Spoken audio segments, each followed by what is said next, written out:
29 é onde nós vamos dar início à nossa mensagem. Provérbios, capítulo 29.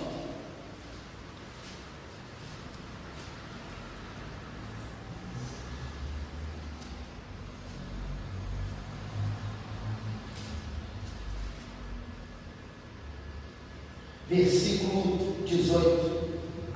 Diga comigo: família discipulada. Irmão, hoje o chicote vai comer aqui. Quem está pronto? Olha para quem está perto de você e fala: você está bem? Fala para ele, fala: você está bem? Fala assim: você tomou um remedinho já da pressão? Melhor você sentar, senão você vai cair. Provérbios 29, versículo 18. Amém? Amém? Diz assim: onde não há revelação divina, o povo se desvia, mas como é feliz quem obedece à lei. Vamos ler isso de novo? Onde não há revelação divina, o povo. Tem uma tradução que diz: onde não há profecia, o povo se corrompe, né? A verdade é que nós focamos muito em olhar a história, só que nós não focamos em olhar a realidade. Como assim, pastor? A história da igreja é linda. A história da sua família é uma coisa linda. Alguém já diz assim: pastor, se eu te contar, você chora. E chora mesmo. Só que nós precisamos focar mais na realidade do que na história.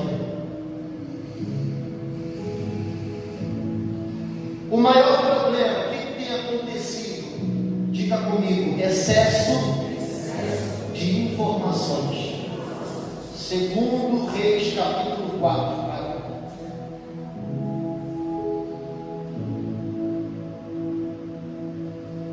Segundo Reis, capítulo 4.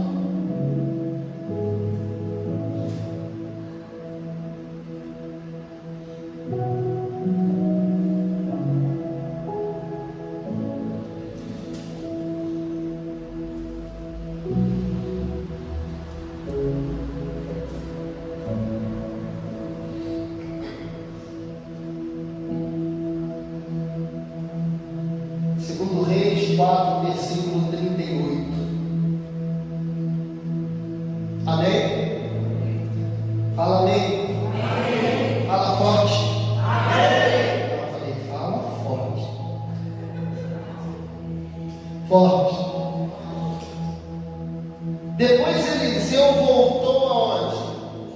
A Gilgal. Nesse tempo, a fome assolava a região. E quando os discípulos dos profetas estavam reunidos com ele, quem é que estava reunido com ele? Os discípulos dos profetas. Ordenou o seu servo: ponha o caldeirão no fogo e faça um ensopado para estes homens. Um deles foi ao campo apanhar o que, irmãos? Legumes. Preste atenção nisso. Um deles foi ao campo apanhar legumes e encontrou uma trepadeira. Tem traduções que diz parra brava, tem traduções que diz colocúntidas. Então você vai ver aí vários outros nomes, né? Aqui está dizendo trepadeira. Apanhou alguns de seus frutos e encheu deles o seu manto. E quando voltou, cortou-os em pedaços e os colocou-os no caldeirão do ensopado, embora ninguém soubesse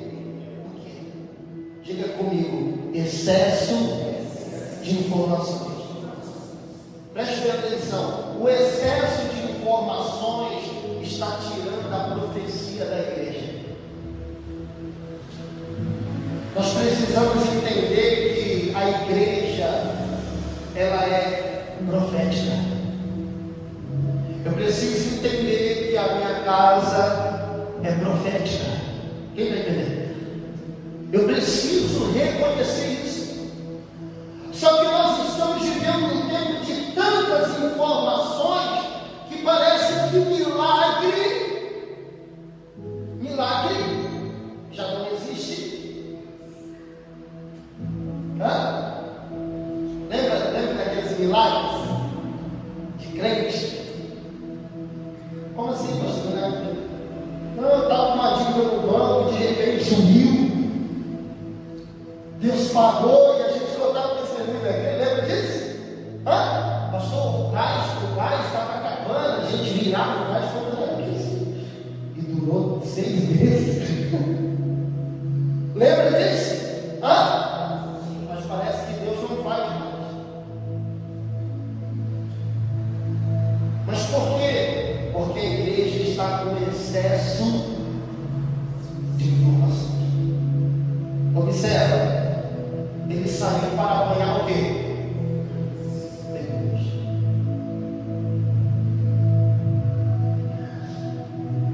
Só que no caminho ele encontrou uma barra brava, ele encontrou frutos.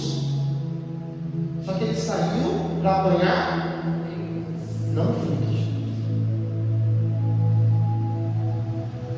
Ele saiu para apanhar legumes. Mas trouxe consigo alguns frutos. Aí o que ele fez? Ele foi lá, cortou-os, né? Está escrito, cortou-os e colocou aonde?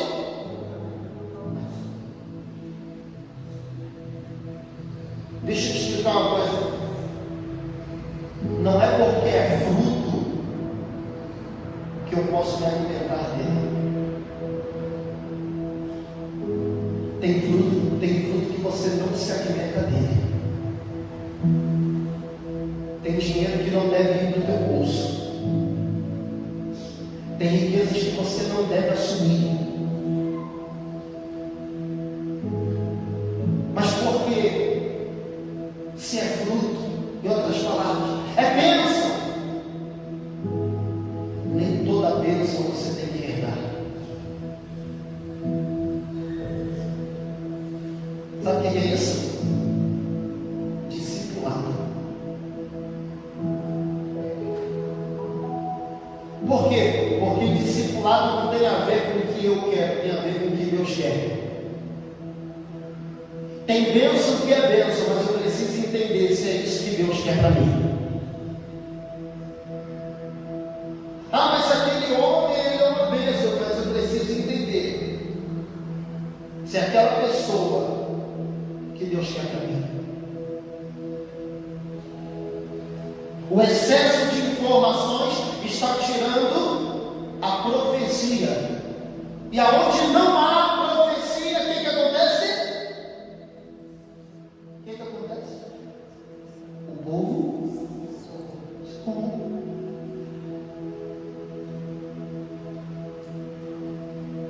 A gente tem tudo. Mas eu tenho força, eu tenho ânimo, eu sou uma bênção, amém. Mas não tire a profecia da igreja, não tire a profecia da sua casa. O seu filho é a herança do Senhor, e o fruto do seu ventre, o seu galardão. Eu não posso olhar para ele e dizer assim: ele não tem jeito, eu não cansei. Não, eu não cansei. Eu desisto. Não, eu não desisto. Sabe quando você olha para o filho e fala assim: eu vou parar de falar com você? Não pare de falar. Não retire a profecia de dentro da sua casa. Discipulado é relacionamento, irmão. Diga glória a Deus. Eu não posso colocar na panela frutos que eu não conheço. Entenda bem. Entenda bem. A panela é a igreja. A panela é quem?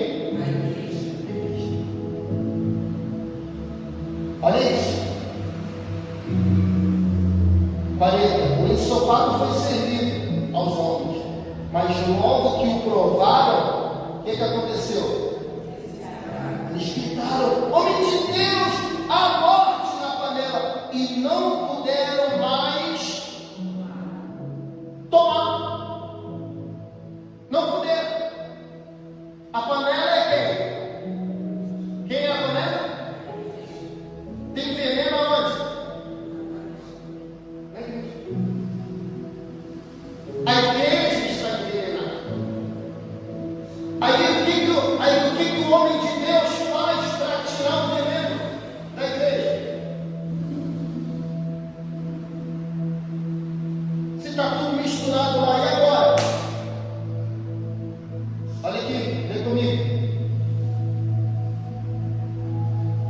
Então Eliseu fez o quê? De farinha. Diga farinha. Quem é a farinha? Diga Cristo.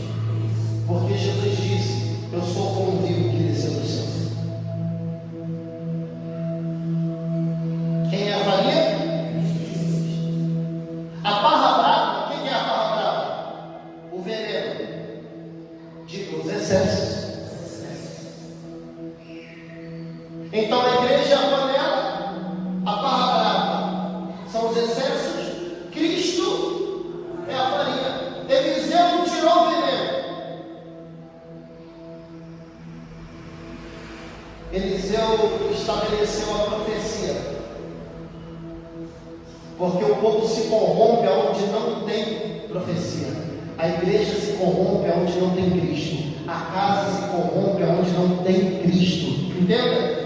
O que você está vivendo, o que você está passando, a luta, a guerra, a dificuldade, isso não é para destruir a tua casa, o teu casamento, isso não é para acabar com a vida dos teus filhos, isso não é para te tornar uma pessoa infeliz, não. Isso é para te conduzir a ter um relacionamento com Deus. Porque não basta eu me alimentar do fruto, eu tenho que me relacionar com Ele. Como assim? Não é qualquer pessoa que chega e me dá um fruto eu vou comer. Eu pergunto: o que é isso?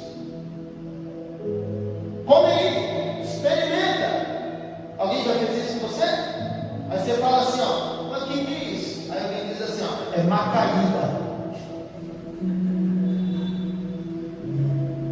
Quem já comeu macaíba? Já? Dura, né? Vocês nunca comeram macaíba? Vocês são nordestinos, não? Nem eu.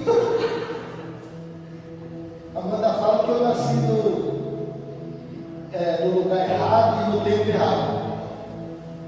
Por quê? Porque eu só gosto de comida antiga, eu só gosto de música antiga. Ela falou assim: você não é desses dias, não. Eu posso ser um profeta.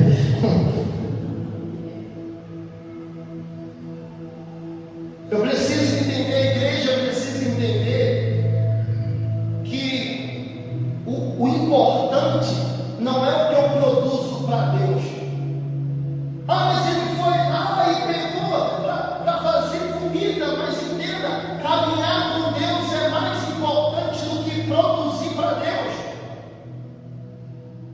É melhor eu não produzir nada, mas caminhar. Uma pergunta que eu te faço: o que Enoque produziu para Deus? Hã? Mas está escrito que ele caminhava com Deus e o Senhor o levou para si. Por quê? Porque o mais importante não é produzir para Deus, é caminhar com Ele. Diga a glória a Deus. Então o excesso de informações, ele tira a vida da igreja. E como que eu vou acabar com os excessos? Estabelecendo Cristo, renovando o relacionamento, ou seja, trazendo a profecia para dentro da minha casa. Diga a glória a Deus. 1 Crônicas, capítulo 13.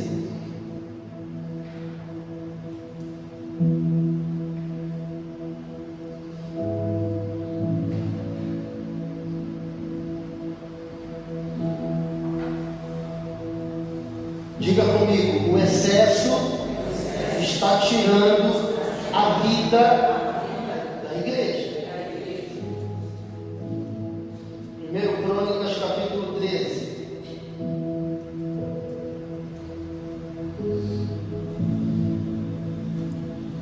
Observe uma coisa, leia comigo. Eu estou lendo a versão NVI, tá bom? Diz assim: depois de consultar todos os oficiais, os comandantes de 1.100, Davi disse a toda a Assembleia de Israel: se vocês estão de acordo e se esta é a vontade do Senhor nosso Deus, enviamos uma mensagem a nossos irmãos em todo o território de Israel, e também os sacerdotes e aos levitas que estão com eles em suas cidades, para virem unir-se a nós.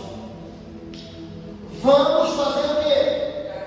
De volta a arca do nosso Deus, pois não nos importamos com ela durante o reinado de Saul.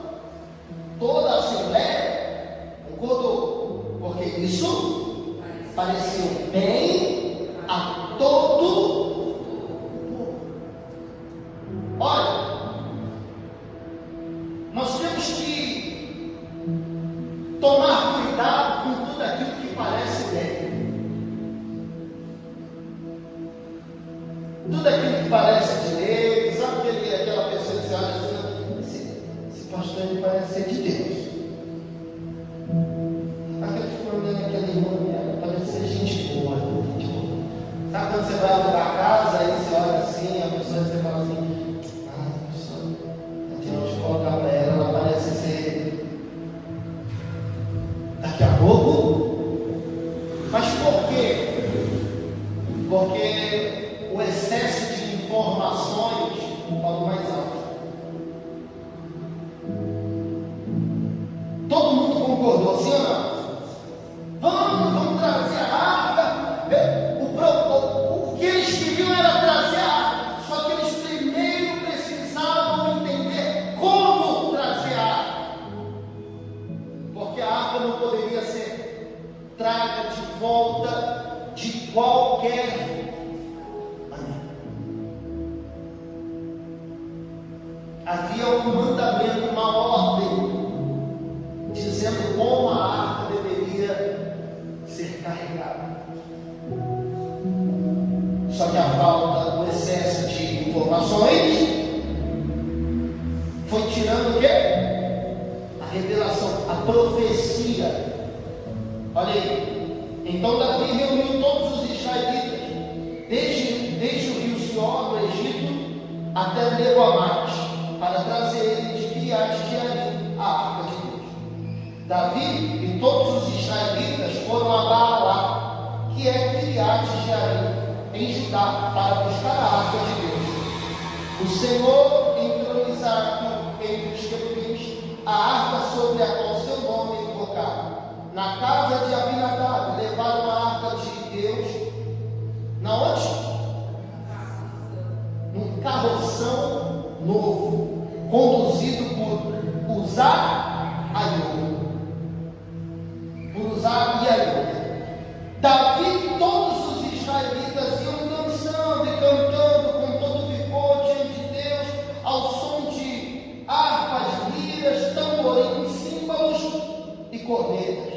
E quando chegaram à ilha de Quidom, Uzá esticou o braço e segurou a arca, porque os bois haviam, e a ira do Senhor acendeu-se contra Uzá, e ele o feriu por ter tocado na arca. Uzá morreu ali mesmo, diante de quem? Diante de quem? Por que a arca que Davi estava levando matou Uzá? Pastor, porque Uzá foi irreverente. Ele não poderia tocar. Se você observar, a irreverência não vem de Uzá, vem de Davi. Porque quem está liderando? Quem está à frente? Não, mas não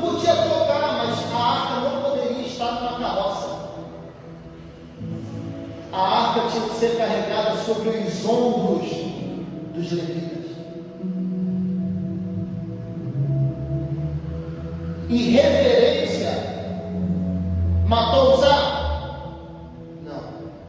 Porque se a irreverência matasse Uzá, era para matar Davi. E se a irreverência matasse, irmão, todo culto ia ter velório.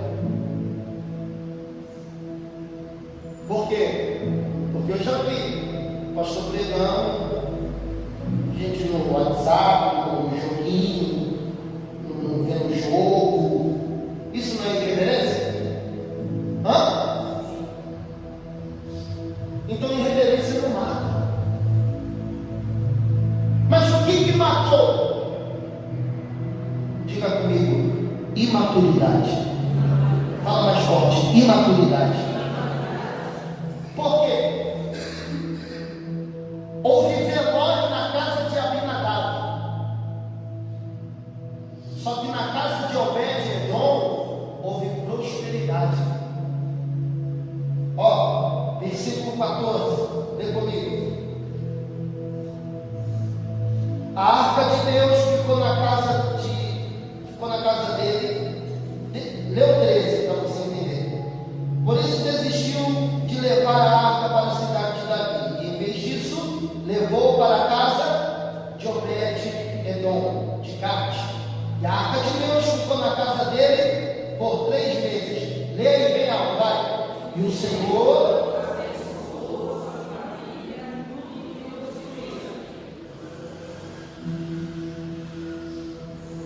Senhor abençoou. Calma aí, só que na casa de Abinadab teve velório.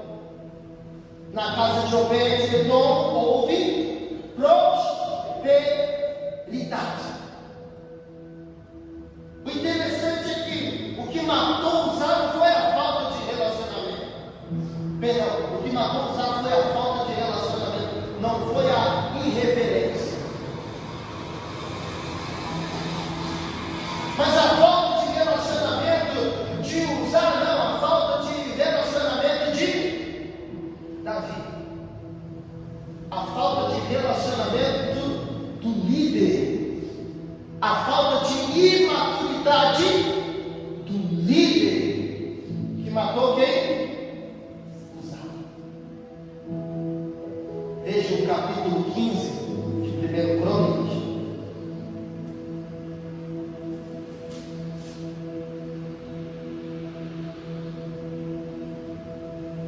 Diz assim: depois de Davi ter construído casas para si na cidade de Davi, ele preparou um lugar para a arca de quem? E armou uma tenda para ela. E então Davi disse: somente os levitas poderão carregar a arca de Deus, pois o Senhor os escolheu para transportar a arca do Senhor e para ficarem sempre ao seu serviço. E Davi reuniu todo Israel em Jerusalém para levar a arca do Senhor para o lugar que ele havia. Por isso que discipulado é relacionamento. Família discipulada é uma família que se relaciona, independentemente do que vai fazer. Mas o que eu vou fazer é muito bom, não importa. Nunca deixe de se relacionar. Davi foi maduro. Você lembra da morte de Urias? Quem lembra? Lembra? Urias estava na guerra com todo o exército. A Bíblia diz que aquele tempo era o tempo em que os reis iam para onde? Para a guerra. Só que Davi está ausente. Davi não está na guerra. Davi está no palácio. Então preste atenção. O que matou Urias? A ausência de Davi? Foi isso que matou?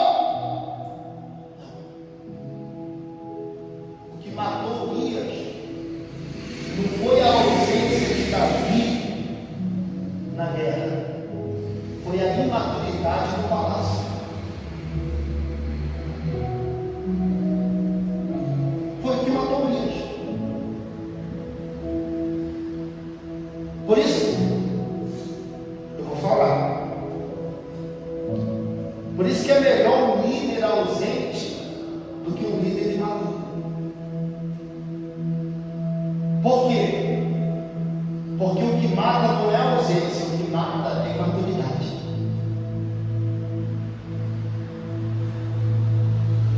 Você nunca vai ver alguém morrer por ausência de outro. Você nunca vai ver um casamento acabar. Não, é sempre por imaturidade.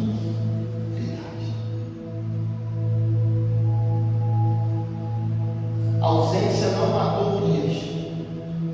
A imaturidade de Davi matou Urias.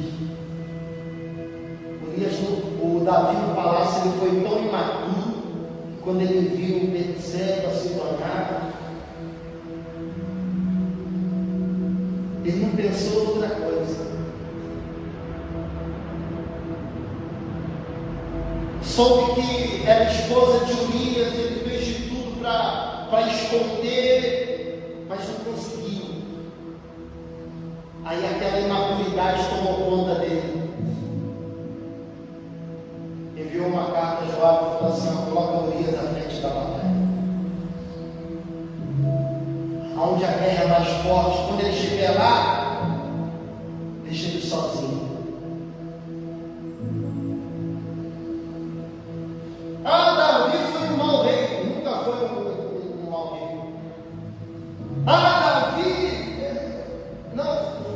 Davi ele foi o maior, o melhor rei de Israel. E o homem chamado segundo o coração de Deus. Só que a imaturidade dele no palácio matou Urias. Então é melhor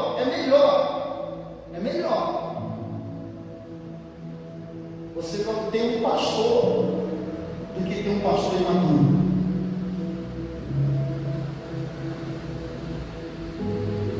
É melhor não ter casamento do que ter um casamento. Por quê? Porque imaturidade mata. Esses caras de silêncio aí. Vai ter velório aqui hoje.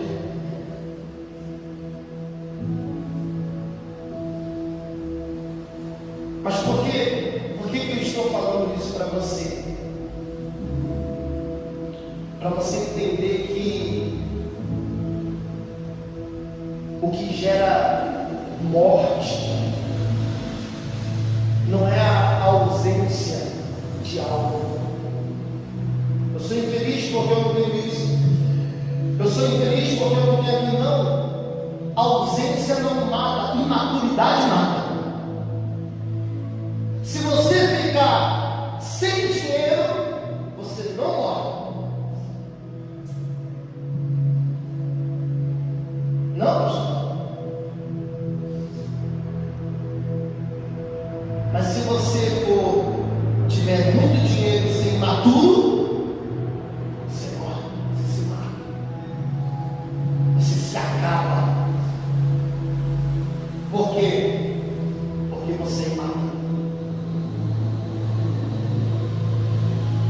Então o que destrói família, o que destrói casamento, o que destrói filhos, o que destrói relacionamento, o que destrói a igreja, o que corrompe é imaturidade. Observa que Eliseu, ele não foi maturo. Ele não olha para o rapaz que colocou veneno dentro da panela e briga com ele, fala um monte. Não, ele pega a farinha e resolve o problema. Por quê? Porque Eliseu ele tinha um relacionamento com quem? Com Deus. Então quem tem relacionamento com Deus, ele está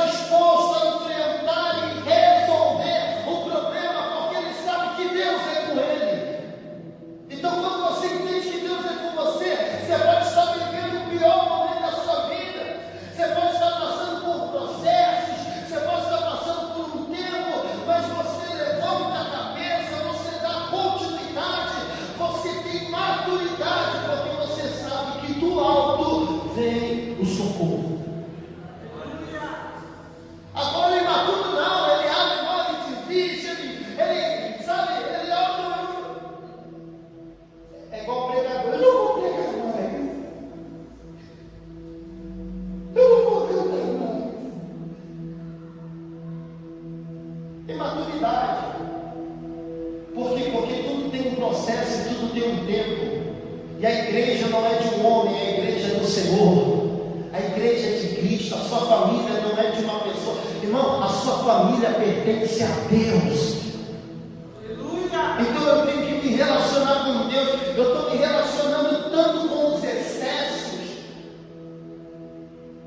que eu não consigo ter paz dentro de casa. Eu estou me relacionando tanto com os excessos que eu não estou conseguindo ter, sabe, alegria, prazer, paz. Por quê? Porque os excessos estão tomando conta da minha vida, do meu coração. E aonde não tem profecia, o que acontece? O povo, olha, observa isso. Versículo de número 15. Primeiro Crônicas 15.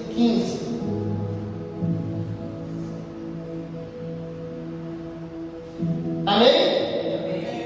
E os levitas fizeram o quê?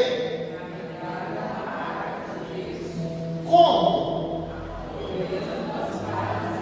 Aonde, pessoal? Vai.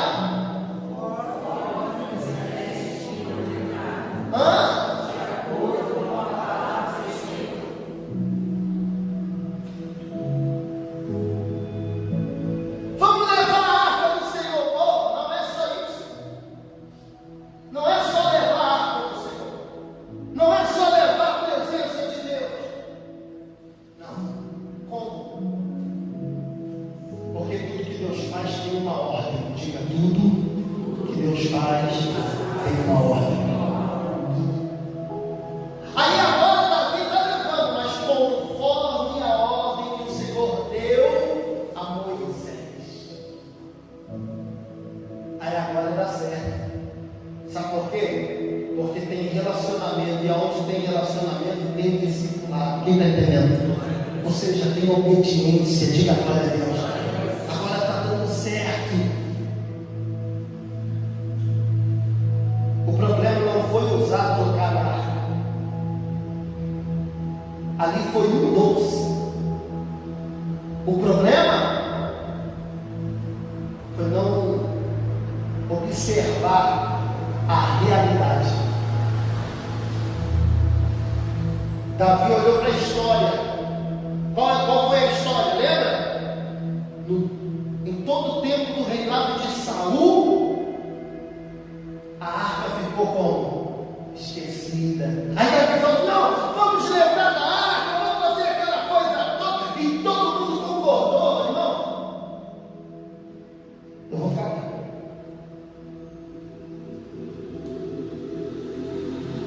Vocês vão me processar não, né? Sabe qual é o maior erro da igreja? É aplaudir o que tinha que denunciar.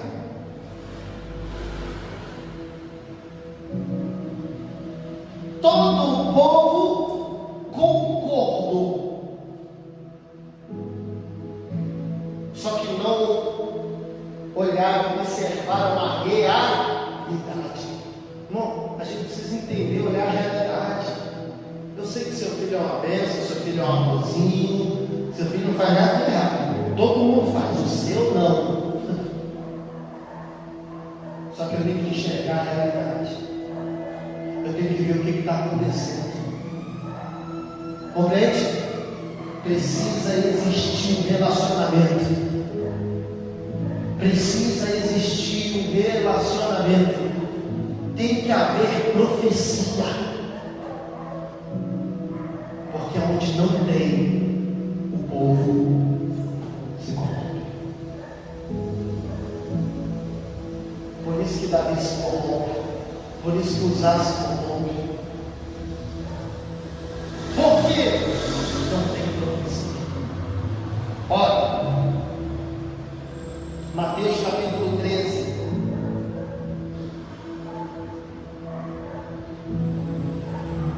Mateus capítulo 13, versículo 24.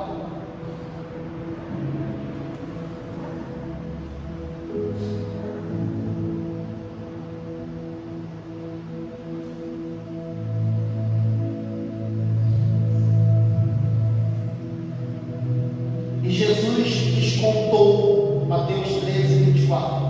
E Jesus lhes contou outra parábola, dizendo: vai, o reino dos céus, vai, é como um homem que semeou boa semente em seu campo. Mas enquanto todos dormiam, veio o seu inimigo e semeou o joio no meio do trigo. Você já viu gente que dorme de olhos abertos? É igual o pai quando está lá na frente da televisão assistindo, só que ele está dormindo e vai falar para ele que ele está dormindo. Tô não, eu tô. Vai para cama, tô assistindo. Isso acontece na casa de vocês? Sim.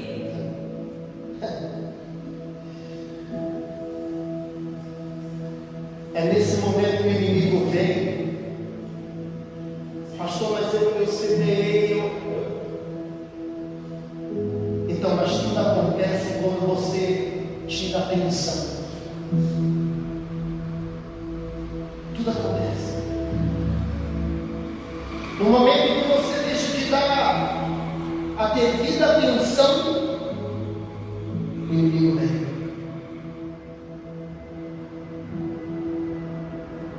Ó, finalzinho, veio o seu inimigo, semeou o joio no meio do trigo e fez o quê? Semeou o joio no meio da onde? Do trigo. E fez o quê?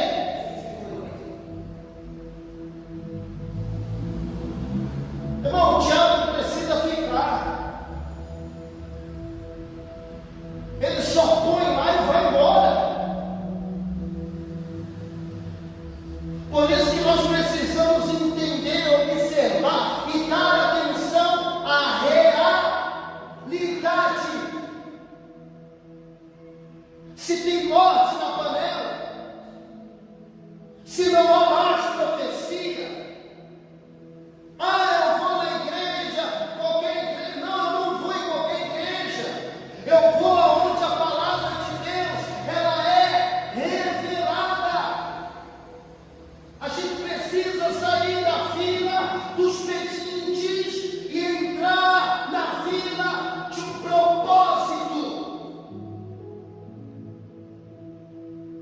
É muito fácil. Eu fiz até um vídeo hoje um pouquinho mais engraçado. Vocês viram o vídeo que eu fiz?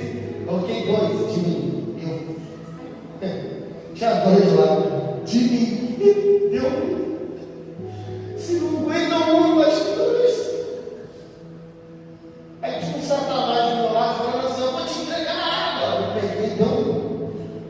Eu queria dar um chute no negócio que eu estava. Aí ele foi embora, o satanás. Pastor, qual é o erro? O erro não é eu te entregar água, eu já fiz isso. O erro não é eu te entregar água, consagrar o óleo, consagrar a rosa, entregar. Esse não é o problema. Sabe qual é o problema? Manipular as pessoas, fazer você vir à igreja para você pegar água. Sabe por quê? Porque dá certo. Eu já fiz e dá certo. Dá certo, pastor?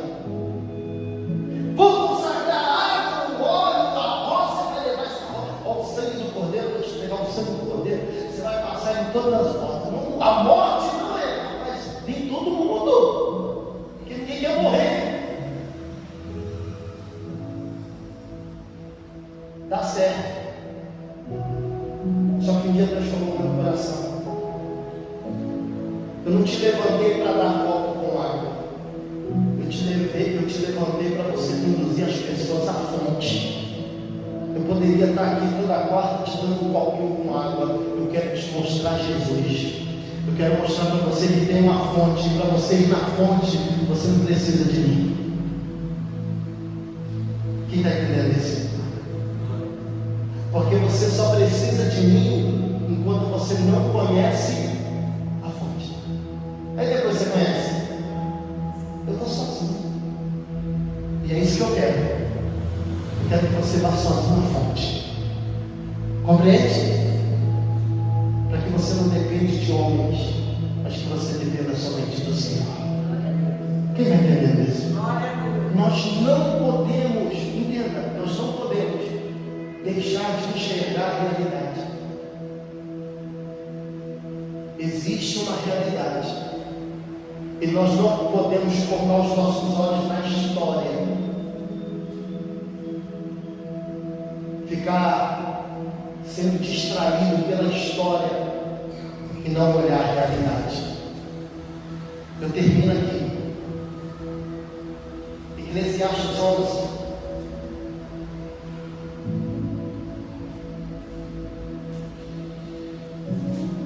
Eclesiastes capítulo 11, versículo 4.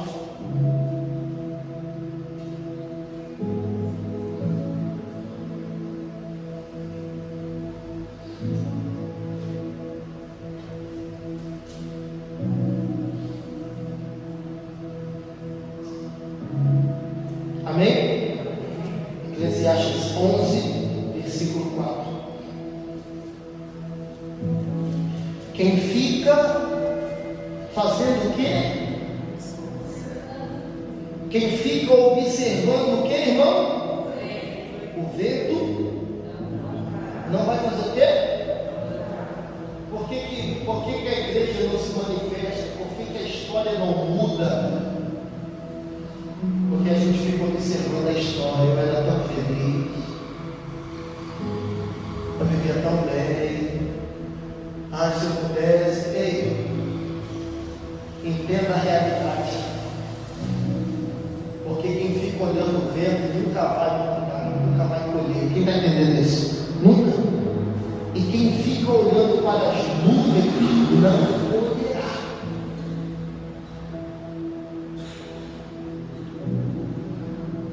Fica de pé.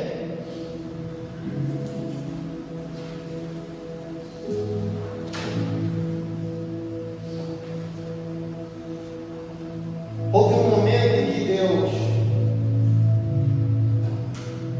tirou a casa de Saul, o reino de Saul, e estabeleceu o reino de quem? De Davi.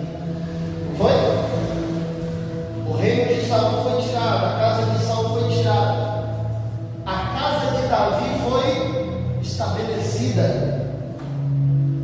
Só que o que Davi fez quando assumiu o trono? Ele falou assim: por acaso ainda existe alguém da casa de Saul para que eu ajude?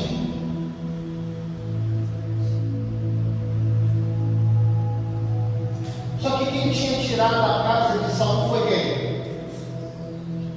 Só que Davi não se esqueceu da casa de Saul.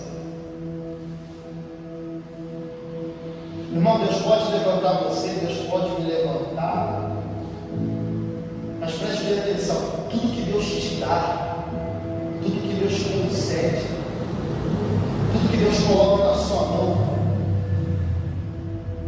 é para você colocar alguém na mesa.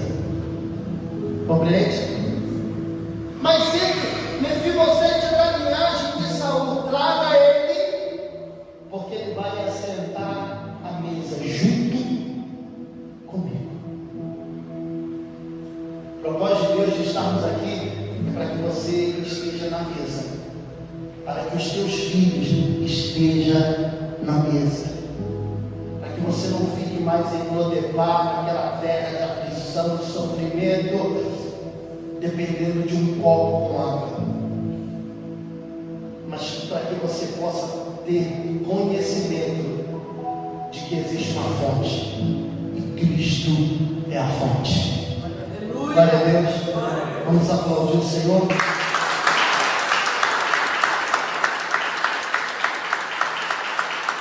Eu vou te dizer assim, bem alto.